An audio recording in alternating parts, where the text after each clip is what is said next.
सास बनी डंडे वाली भूत। शिखा की नई नई शादी हुई थी। उसका मायका और ससुराल दोनों कानपुर में ही थे, इसलिए उससे मिलने उसके भाई अक्सर आते जाते रहते थे। ये बात शिखा की सास मीना को बिल्कुल पसंद नहीं थी। मम्मी जी, आज राहुल भैया आ रहे हैं। कौन? तेरे चाचा का लड़का? जी मम्मी जी। अरे पर वो तो दिल्ली में रहता है ना? हाँ मम्मी जी, उन्हें कल सुबह दिल्ली के लिए निकलना है, तो वो आज मुझसे मिलते हुए कल सुबह यहीं से निकल जाएंगे। हमने तो धर्मशाला खोल रखी है ना। कुछ कहा क्या मम्मी जी? मैंने कहा हाँ हाँ, आने दे तेरे भैया को, जमकर खातिरदारी करेंगे। अब तो कुछ करना ही पड़ेगा, इससे पहले कि मेरा घर धर्मशाला बन जाए। ये कैसी बातें कर रही हो मीना? सच ही तो कह रही हूँ। अभी इसकी शादी को साल भर भी नहीं हुआ और आए दिन इसके घर वाले आ धमकते हैं। अरे तो क्या हुआ, वो इसी शहर में रहते हैं तो हाल चाल लेने आ जाते हैं। इस बार मैं उनका हाल और चाल दोनों ही बिगाड़ दूंगी। अब बहुत हो गया जी। अरे ये कैसी बातें कर रही हो? हे भगवान, बस आप तो देखते जाइए। शाम को राहुल आता है। नमस्ते आंटी, कैसे हैं आप लोग? हम लोग तो ठीक है, तुम कैसे हो बेटा? मैं भी अच्छा ही हूँ आंटी। बस आज रात के बाद नहीं रहोगे। चलिए भैया, मैं आपको हमारा घर दिखाती हूँ। रात में खाने के टेबल पर शिखा, रोहित कहीं दिखाई नहीं दे रहा। जी भैया, वो ऑफिस के काम से बाहर गए हैं, कल शाम तक आएंगे। अच्छा अच्छा। बेटा, क्या तुम भूत प्रेत में मानते हो? नहीं नहीं आंटी जी, पर अचानक आपको ये ख्याल कहाँ से आ गया?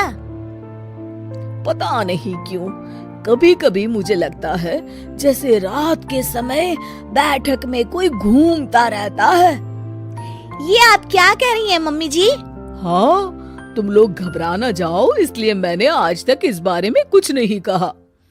ये आपका वहम होगा आंटी जी, ऐसा कुछ नहीं होता। हो सकता है। चलो अब मेरा सोने का टाइम हो गया है तो चलती हूँ मैं। शिखा बेटा, राहुल के सोने की व्यवस्था वहीं दीवान पर कर देना। जी पापा जी। अब चलिए भी। अच्छा, तो बैठक में सोने वाले हैं साहबजादे। क्या बड़बड़ा रही हो? कुछ नहीं, आप सो जाइए। मीना और महेश के सोने के बाद शिखा और राहुल आपस में बात कर रहे होते हैं, तभी डोरबेल बजती है। अरे आप!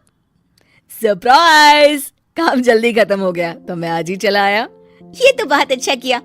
देखिए राहुल भैया भी आए हुए हैं, आप दोनों का मिलना भी हो जाएगा। कैसे हो रोहित? मैं तो ठीक हूँ भैया। शिखा, मैं भी आज यहीं सो जाता हूँ, राहुल भैया से बातचीत भी हो जाएगी। अच्छा अच्छा ठीक है। मीना आधी रात को उठती है, कंबल मुंह से पैर तक ओढ़ के डंडा लेके बैठक में आती है और देखती है दीवान पर चादर ओढ़े कोई लेटा हुआ है। देखो तो कैसे मजे से सो रहा है बहन के ससुराल में।